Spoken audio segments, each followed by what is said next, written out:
Hi, and welcome to Stupid Ancient History with Midgley, Taylor, and James. and as always we're wearing togas, it's nice and sunny and we're all locked inside eating olives, and today we're going to look at the Perusine Wars and how this changed the relationship between Rome, Egypt, Antony, Cleopatra and Octavian. So previously we were looking at Antony and Cleopatra. So the last time we had a look at Cleopatra, she'd orchestrated a grand meeting between herself and Antony at Tarsus. The subdued, like, understated Yeah, meeting. that's it, the understated, subtle affair that it was. She completely got him hook, line and sinker with a massive spectacle on a golden boat. Because why not? If You've got it, yeah. Why not? And even though Antony's meant to be in Egypt raising funds and an army to attack the Parthians, he spends much of the winter in Alexandria, and according to Plutarch, just having a very, very nice time. And it really is suggested that he is completely under Cleopatra's spell and just forgets about fighting the Parthians. Is this basically exactly what Caesar did? Yeah, pretty Yeah, much. yeah. But She's with up, fishing. Fishing? Yeah. yeah, Okay. she's up to her old tricks again. So we're going to look at Plutarch 29. So we're going to start part way down, and it says, she was always bringing some new pleasurable diversion or charming activity, and so keeping him well trained and under control day and night. She played dice with him, drank with him, hunted with him, and when he exercised himself in full armour, she watched him. It sounds like they need to spend a bit of time apart. I'd kill him if that Also, was me. who exercises in full armour? Just trying to show off, innit? Yeah. So when at night he liked to stand outside the doors or windows of the ordinary people to make fun of those inside, she used to put on the clothes of a servant girl and join him in his games. Antony also would dress up like some slave. He often returned home, driven by abuse and sometimes blows. In fact, most people knew it was him. The Alexandrians enjoyed this sort of silly behaviour and played along with their usual good taste, saying with affection that Antony put on his tragic face for the Romans and his comic one for them. Sounds a bit kinky, really. It sounds odd. Yeah, bit of dressing up. What do you want to do this weekend? Dress up as the poor and laugh at people? But so only so long as everyone knows exactly what I'm doing. Absolutely. I mean, yeah, it is fanciful and it is a bit silly, but we've got to remember Plutarch, when he writes about Mark Antony and Cleopatra, he's creating this image of a kind of bumbling fool. Yeah, well, one of the first things said was, she's got him well trained. Yeah, he's well trained, he's exercising in full armour to try and impress her, she's drinking with him, she's amusing him, distracting him, and he's fallen for it completely. I think Cleopatra's got it right. He is completely under the thumb. As it should be. That's all I'm saying. I'm not arguing with you, because she's got a scary face on. She actually does have a scary face. So, moving on, after they finished playing dress up, make that what you will. In the spring of 40 BC, the Parthians made significant advances against Rome. They were starting to cause a real problem, and people in Rome were really worried. They were quite So, scared. the less informed, the Parthians, who were they? People from the east. Oh, yeah. To say that, it's kind of southern Russia, northern modern Syria, Oh, okay. that kind of Yeah. part of the world. They see them as barbarians, basically. And, Right. But they're worried because they're quite strong. There's a lot of them. They could do some former damage. Persian Empire. Yeah. Oh, okay.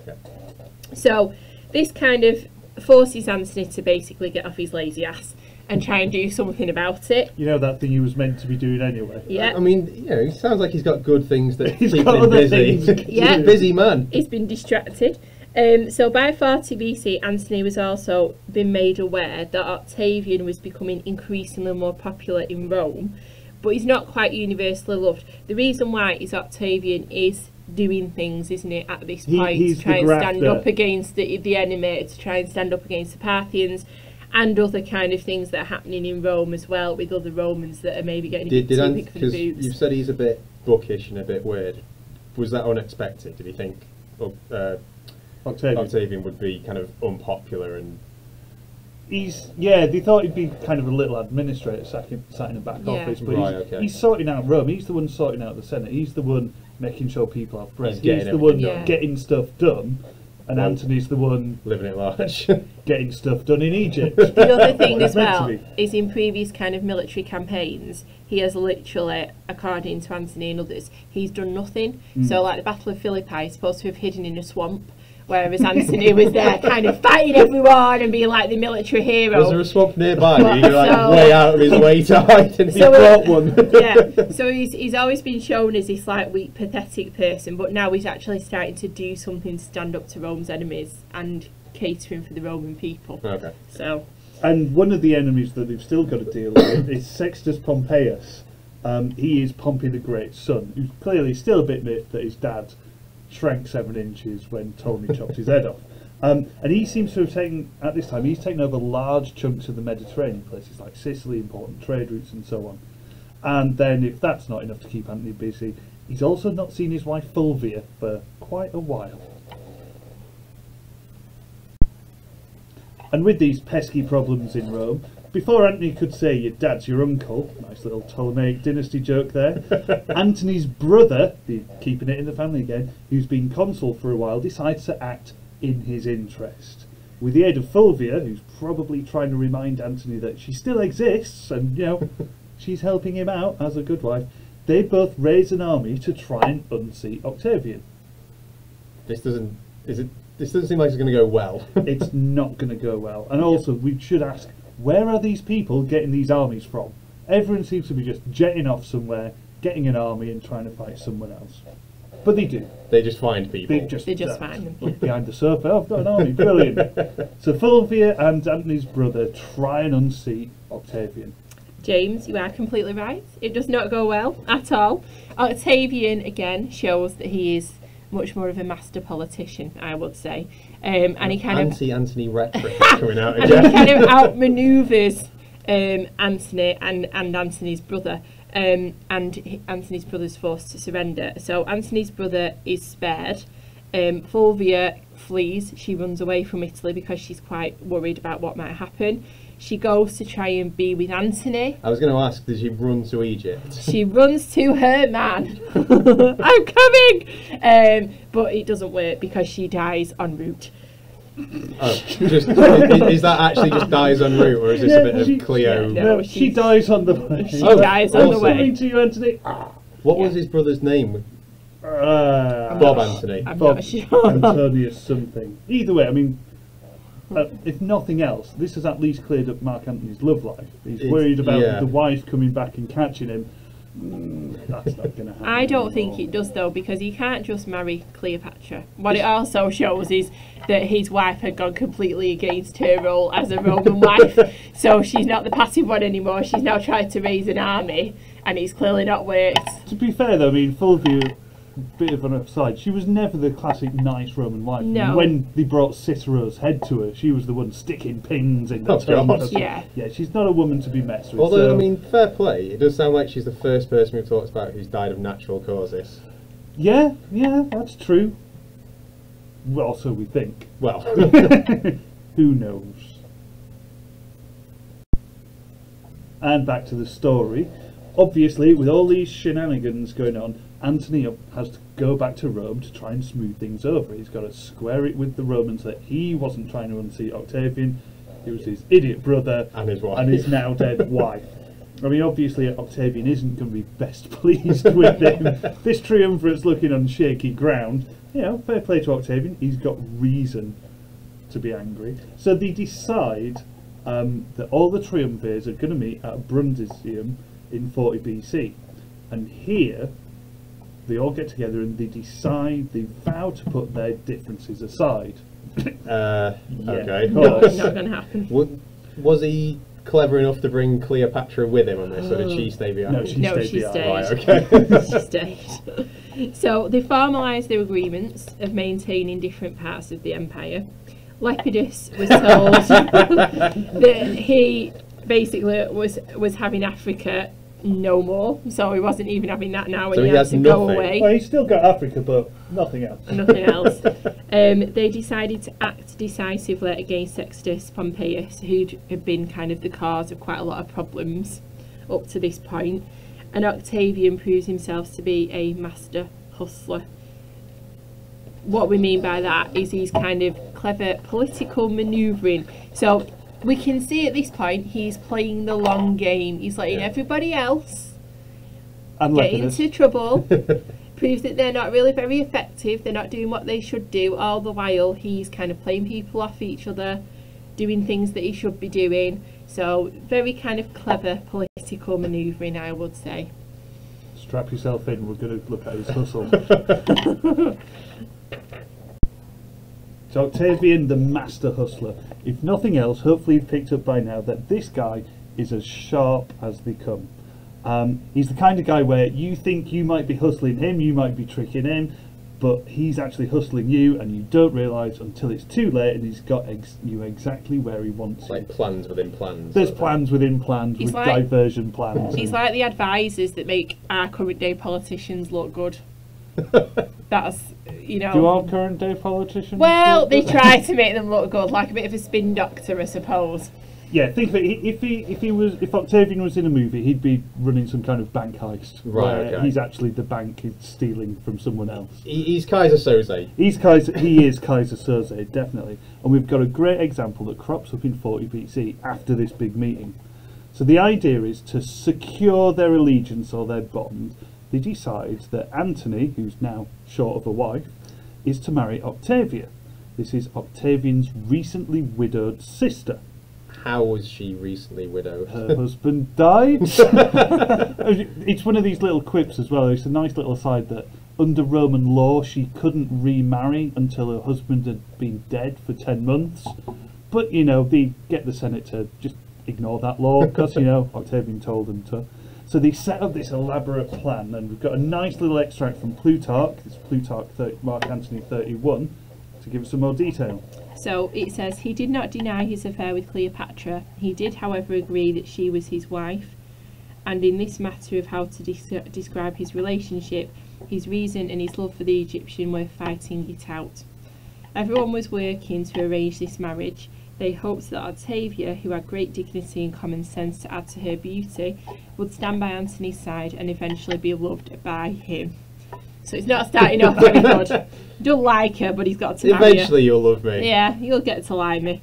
As was natural with such a woman.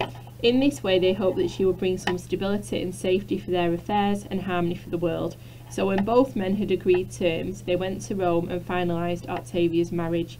Although the law did not allow a woman to marry before her husband had been dead 10 months, in this case, however, the Senate passed a decree to put aside this restriction on time. See, the Senate knew not to mess with Octavian. Yeah. Yeah. It shows that he's kind of got them under his control, though, doesn't it? Oh, And yeah, they're he's working running, for he's him. pulling the strings. So, seems good so far. Yeah, it seems like a great idea. What could possibly go wrong? Right, strap yourself in, James. Here comes Octavian's hustle. The hustle. So it's not just a nice, easy way to secure a stronger bond in Rome. Octavian is setting a trap for Antony. He knows full well that this marriage is not going to be all happy families. I mean, Octavian and Octavia have previous experiences of Mark Antony's, shall we say, dalliances. Taylor? Well, he was sleeping with the mum. Which, I mean, of course. it's never a good way to start a marriage off, is it? You know, We maybe should they point could out- share tips. I don't know. Too much, Taylor, too much.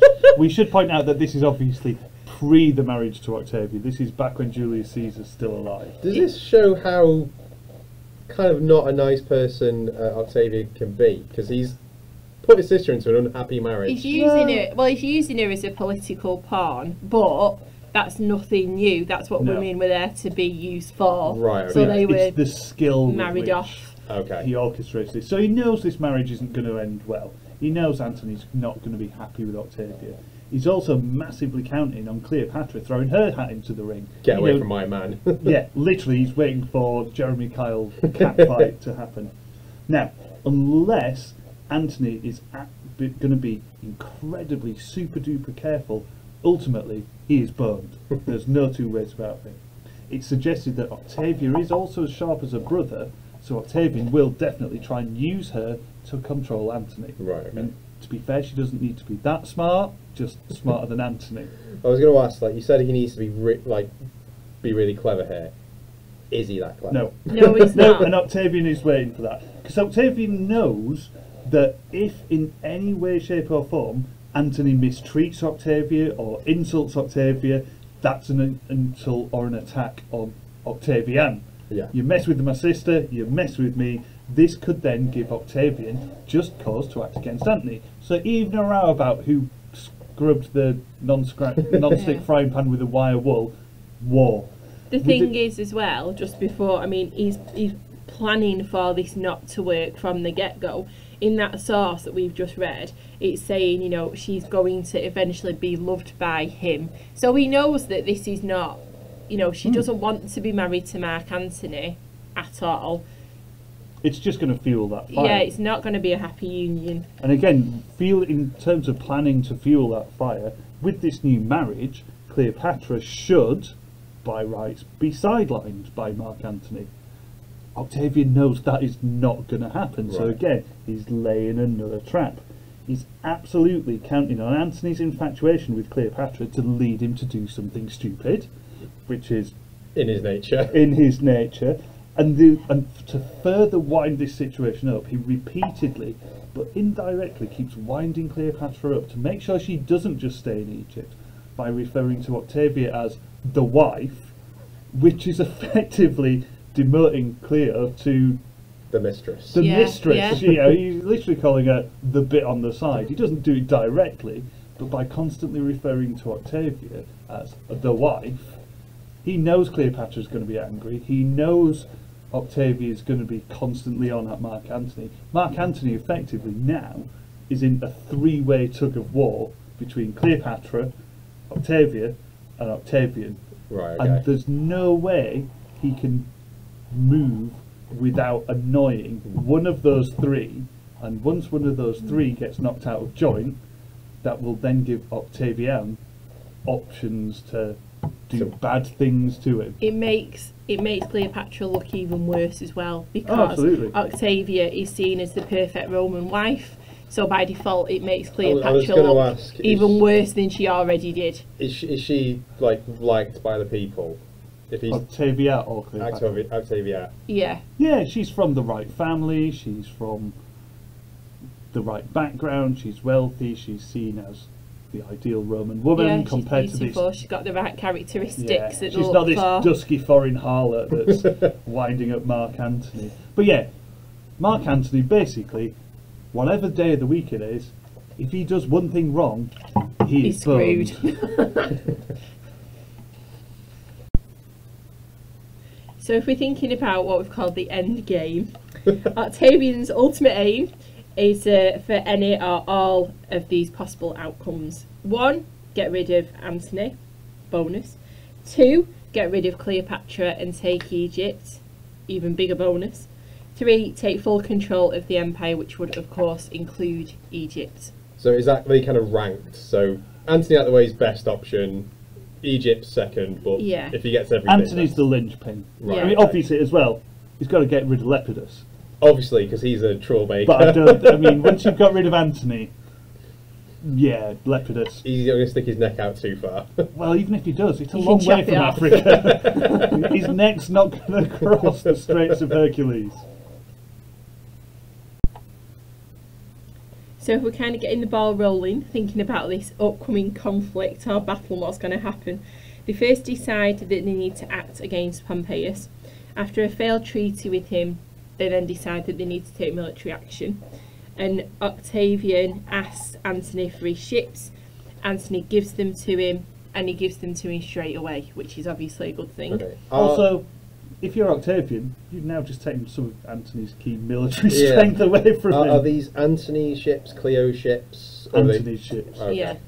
There's a clear difference between Roman warships and Egyptian warships, Okay. one being better than the other. So yeah, Antony's just given away all of his best navy. ships. Yeah. Yeah, basically.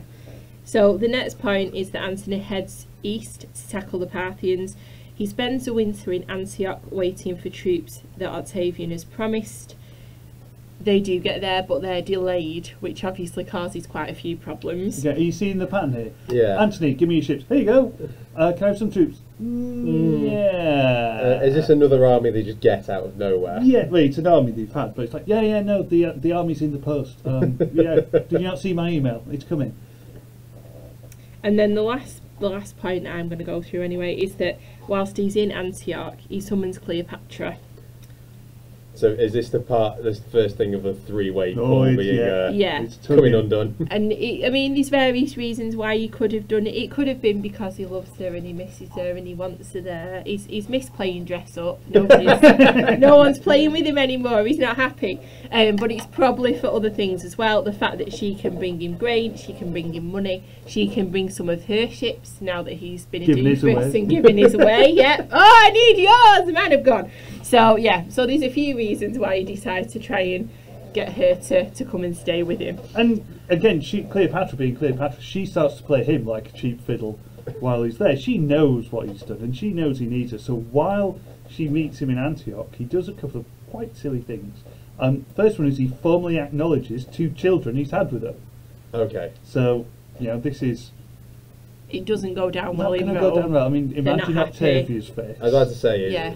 is this a very obvious slight against his wife? Yeah. Yeah, pretty much. It's a real public snub, isn't it? Yeah, and also in response to giving him the grain and some ships, he gives her some presents, particularly Phoenicia, Cyprus, Syria, and a few other states. It's much better than the He's very vibrating. generous, He's isn't he? very Yeah. I was going to generous. say, it's much better than my husband's presents that I get given. Oh, what do you mean? Which would make a better Christmas I mean, present? I'd An Oliver rather- CD Or or Cyprus? Cyprus. Exactly. Syria. I was going to go for the vibrating hairbrush, but yeah, the only CD is That's a an actual classic. thing.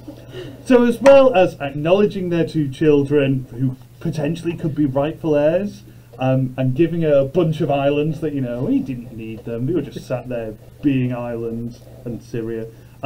She also then, in response, gives him some ships and some troops. So, Had the ones Octavian were going to give him turned up at this point? not yet. No. They're in the way. The DHL driver's been passed. They've knocked on. They've left a little card. It's Yodel. They'll take Yeah. a while. Yeah, he's left it with a neighbour in the recycling bin.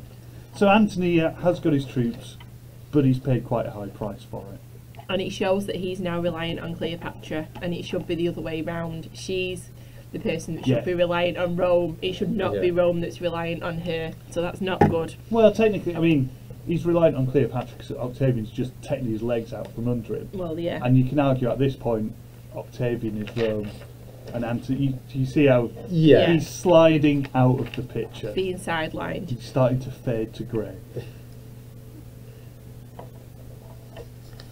Save it.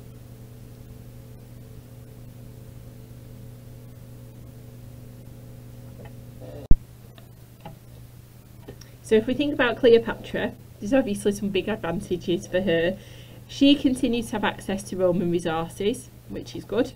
She had further secured her dynasty, so she's now got children with Antony that can continue after she's not So there anymore. even though they've got a Roman father, are they in succession for the Egyptian? Yeah, and she would probably be hoping that if all goes her way, that she will be in charge of Rome.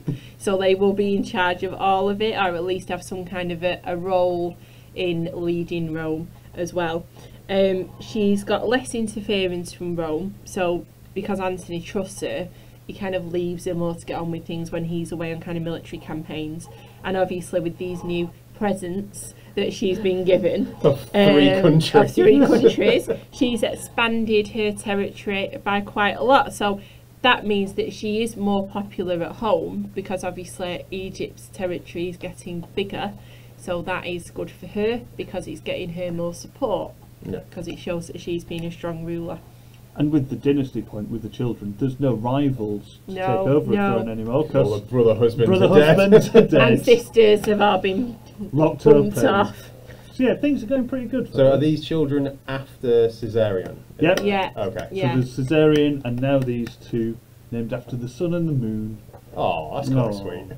and causing problems for Mark Antony. Cleopatra seems a bit more switched on than Antony. So at any point does she twig to what Octavian's doing to him? She probably has an idea, but because she's in Egypt, she won't be privy to all the inner workings of what's going on in the wider Roman Empire. Yeah. So she'll have her suspicions, Right, okay. but from where she sat, it all looks pretty hunky-dory. Like I said, she's got some new land. Hey. She's also, I think anyway, that she massively kind of underestimates Octavian. She doesn't think that he's that much of a threat, and she thinks more than that she'll be able to do the same if it doesn't go well with Antony. Or once he's run himself into the ground. She'll be able to do the himself same off. as she's done with Caesar and Antony with Octavian as well. Okay. So, yeah. So he obviously has been a master hustler for all this. Is a lot of it, though, people have continuously underestimated him, that this is all going his Underestimated way? Octavian. Yeah. He's a bit of a wolf in sheep's clothing. Yeah. Okay. Definitely.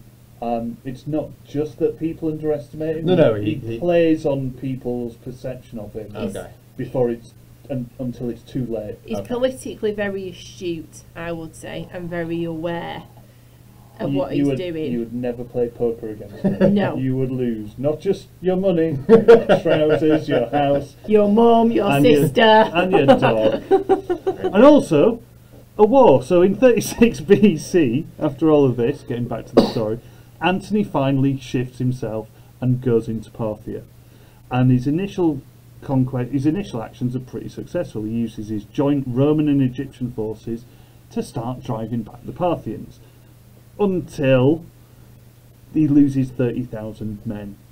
It's pretty bad. Okay. Yeah, That's a lot. That's a lot. Where did he lose them? Yeah, somewhere they died. They went out to the toilet and never came back. They went out to fight the Parthians and came back in pieces.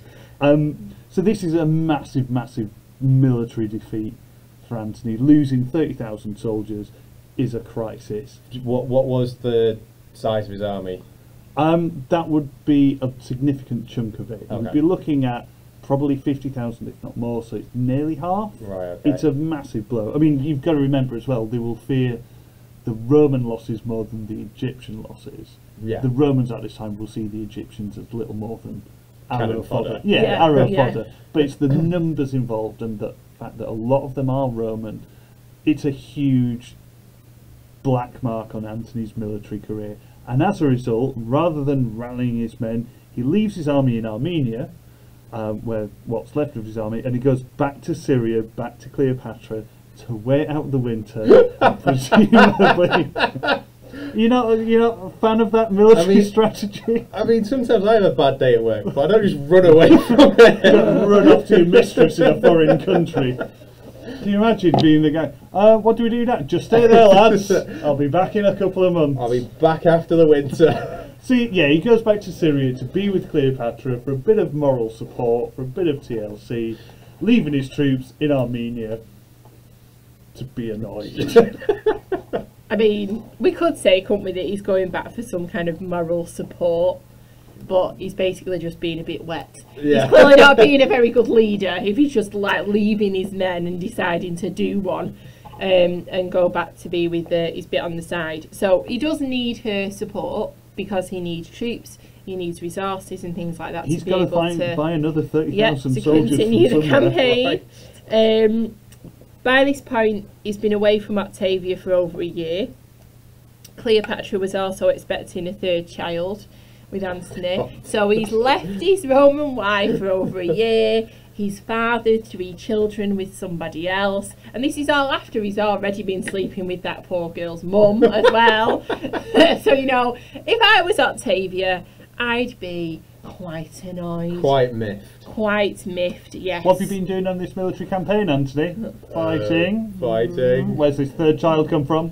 Yeah, and Where is Octavia at this point? She's still She's in still Rome. in Rome, Yeah. Okay. gritting her teeth. So at no point did she ever like relocate to the east? Oh, that's coming up Yeah. next. Okay. so, on the other hand, Octavian is actually doing something quite good and he's been quite busy. So he's defeated Pompeius and he's kicked Lepidus out of the triumvirate as well. Not Lepidus! So bye Lepidus! Lepidus is gone. The point being, and the reason why it's so important, I mean, Lepidus isn't important, but the fact that he's beaten Sextus Pompeius is, and the reason why is because if we think about him and we think about Antony doing naff all, basically, it makes Octavian look even better. He's had a win, Antony's had a loss. Yeah, it's making Octavian now look like a real successful military leader, which is the one advantage that Antony had because he was the experienced military man, the brave person who'd been in all these battles before and had taken the lead. But it's now lost 30,000. It's role reversal now, isn't it? Yeah. It's, you know, he's not got his troops. The troops that he has got, he can't make sure they stay alive, and then the ones that are left, he doesn't even care about them. He just runs off and leaves them. So who looks like the better person? Also, getting rid of Lepidus now, we're moving more and more towards this kind of battle royale, the final grudge What match. did they call it at this point? Was it a biumvirate or...? I don't think they really had a name for it. It was just those two. It was just those two, because obviously at this point things are not gonna... More like bullseye, isn't it? It's like, who's the next one that's being taken out? Yeah, so we're now heading towards more and more an almost inevitable conflict between these two. Yeah. Now that the safety wheels have gone in Lepidus. So before we look at what happens next, this ultimate showdown between Antony and Octavian, we need to ask the question, what role does Cleopatra play in breaking up this triumvirate, and particularly distancing Antony and Octavian? And like anything, there's two sides to it. On one hand, yes, she played a massive role. On the other hand, really, it was Octavian all along. Taylor. So if we're thinking about the role that she played, she's obviously manipulating Antony as well as key other kind of other Roman figures, but she's using him to get what she wants. So she's not actually physically doing anything because she can in terms of Roman politics, but she is kind of whispering in his ear, getting him to do things for her. To give her presents. He's a puppet. Yeah, exactly. Antony is her really puppet. like Syria. She's She's playing him to get what she wants, so she's using him for her own advantage. It's worth pointing out as well that what she wants, where her gains are Rome's losses. Yeah. Right, This point. It's not like they've discovered somewhere new and gone, ooh, I'll give you that instead. It's established Roman territory that she's getting. Yeah, so Rome is going to be in trouble if she keeps getting what she wants. And Octavian is able to use this to his advantage. So obviously it's going to put a skewer through the triumvirate, because he doesn't like her, not just because she's Egyptian, but because of the power she's got over Antony, but also because of what she's doing to Rome, and the fact that she could end up making Antony more popular, taking power away from Octavian, but we can see by this point that that's not working. It's also worth pointing out as well that Antony's suffering from the same thing Caesar did, this relationship with a foreign queen, the Egyptian queen. Seductress sort of thing. Seductress. Yeah. It's gonna damage his reputation. It's not seen as something that someone in his position should do. He's really coming across as very weak in this whole thing. He's doing things for her rather than doing things that he should do as a triumvirate. Yeah. And he, to be fair to Antony, he is trying to bridge two unbridgeable worlds. He's trying to marry up his love for Cleopatra and his job as one of the leaders of Rome. But it's too big a gap. He cannot make that stretch. By giving her what she wants, he's effectively going against Rome. Right. And what's good So for they're kind of Rome. mutually exclusive. Yeah. That Rome is not ready to fully accept an Egyptian queen anytime soon. No, not at all. I mean, the other side to it, though, that ultimately this is all just Octavian playing a very, very clever long game. Well, you said kind of like Cleo's played Antony. He's being played from both sides. Yeah. They're all being played by Octavian. So even setting up, you could argue, even setting up the triumvirate after Caesar's death is the start of this. Octavian knows he's certainly not powerful enough at that point to take his rightful position, if he's going on the will of Caesar, as the direct heir. So he brings in who he thinks will be an ally, but an ally he can manipulate in Mark Antony. He's got the military background. He brings in Lepidus, Good old Lepidus. Because Lepidus will act as a counterbalance to Mark Antony. So rather than splitting power 50-50, Lepidus. Yeah. And then we get to the whole, right, while Mark Antony's off enjoying himself and losing 30,000 losing troops. troops, but spending his time in Alexandria. While he's doing that, Octavian is very clearly busily working away, giving obvious wins to the Roman people, getting the Senate on side, getting the plebs on side, getting Rome on side. And he can easily sell the story of, oh look, Antony's just faffing around over there with his foreign queen, So dressing up as poor people. how far back does this play go? Did he decide Antony got the East? Was this always part of the plan? We don't know. It could we always don't have been know, part of the really. plan. It could always been, Antony, how do you fancy the East? Nice there. I've heard that woman's alright. Want to go chat to her? Yeah, we don't know, but what we can definitely say is he is playing Antony by this point like a cheap fiddle. The marriage to Octavia is just an incredibly skillful trap that Antony has walked face first into. What were the benefits to Antony for getting married to her in the first place? Was it just to secure the It's a triumvirate? new wife, it's a close link to Octavia, it sort of legitimises him a bit more. Don't forget Mark Antony is this kind of lower class soldiery character. He's like one of the lads, whereas Octavia is very refined, she's very like family. He can get introductions to new people with money. And it also shows that Octavian is able to orchestrate this kind of union, so clearly he's trying to bring kind of peace to Rome by joining these two people that It's could all- be It's Everything all done comes under up the enemies. auspices- Yeah. So ultimately, if anything goes wrong, it's not Octavian because he's doing everything right. It's Antony. It's Antony And that's messing Cleopatra. everything up. So it is making Antony look bad. Cleopatra is also making Antony look bad. But all of this is making Octavian look really good. So Which it's is what Octavian it's a very long, well orchestrated PR campaign. And as ever, though, we do have to remember that the sources we're looking at are not 100% reliable. We've already talked at great length about how Plutarch, even though he's a very respected author, he criticises his sources, he does an awful lot of research, but we've said many, many times that he likes to emphasise weaknesses in great men. We've seen this in his coverage of Caesar, certainly with his coverage of Mark Antony. He's not one for subtly brushing over Mark Antony's foibles and his silly, boyish behaviour that gets him into lots of trouble. And again, we can see that he's probably overemphasising just how dumb Mark Antony can be. We're not saying he's not making daft choices and not making silly mistakes, but again, Plutarch likes to cherry pick parts of his stories to emphasise certain things. And this will definitely be the case with his portrayal of Mark Antony. It fits that curve he likes. The great rise to incredible success, which Mark Antony had, particularly in the Gaulish campaigns, and get to where he is. Then a fundamental weakness. With Alexander the Great, it's his arrogance and his alcoholism. With Themistocles, it's his piratical nature. With Mark Antony, his fundamental weakness, according to Plutarch, is Cleopatra and his love for her. But we should be super duper aware that anything Plutarch writes is going to be hugely influenced by the original sources he can get his hands on. Taylor? No, she's just looking at I've gone blank. This is her area of expertise, but So is ultimately, he writing this? How long after this has happened? Plutarch's He's writing writing 100 about years, 100 isn't years it? afterwards. this? So And what happens when Octavian wins and becomes Augustus? He doesn't just win the physical battle, he wins the intellectual and the propaganda battle. Yeah. So a lot of the sources Plutarch will have had access to, and he will have had access to far more sources than we ever will have done.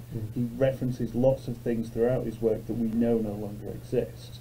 But all the stuff he will be able to find talking about this build-up to the Battle of Actium and the conflict between Octavian and Antony, they're all going to be written by Octavian supporters or people who he has paid to make sure he is told great. Or Octavian himself. Or Octavian himself. He writes his own.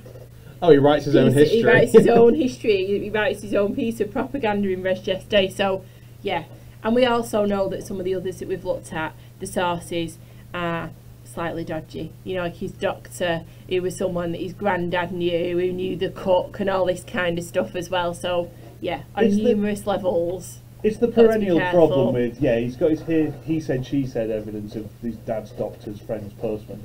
But even if you was to look at kind of official accounts, particularly the poets who write about all this stuff, Horace and Virgil, these are all Augustan propagandists. They're all saying rah rah rah, Augustus is great. And they're even very worse. much that history is written by the winners sort of thing. Yeah. Definitely. In this case, the history is written by the winners for the winner, and making by the winner. By the winner. How do you make your victory seem even better? You denigrate your enemy. So they are properly doing a number on Antony, and handily Cleopatra, because how does Octavian justify what he does? Well, look at the influence of this evil foreign queen. Well, Virgil and Horace in particular, in their poetry, they make Plutarch look quite balanced, because they are vile towards Cleopatra. They're not great towards Antony, but they are particularly, you know... She is the eye of their wrath. Yeah, they are exceptionally racist, and also... I can't think of the word now, but sexist. That's it. But yeah, I was going to say sexist, but yeah, misogynistic as well against her. So they make Plutarch look like he's actually being quite fair. Which he is trying to be, but if you've got 50 sources saying Cleopatra's the root of all evil and a dodgy Egyptian hoe, and there's nothing else. There's not a lot else you can do, is there? You can only use what you've got, and if they're all saying the same, you're more than likely to say the same kind of thing. And then it's backed up by Augustus, who was the person that was there. He's the shining light of Rome. And also you'd have to be pretty brave, I suppose, to go against... Or stupid.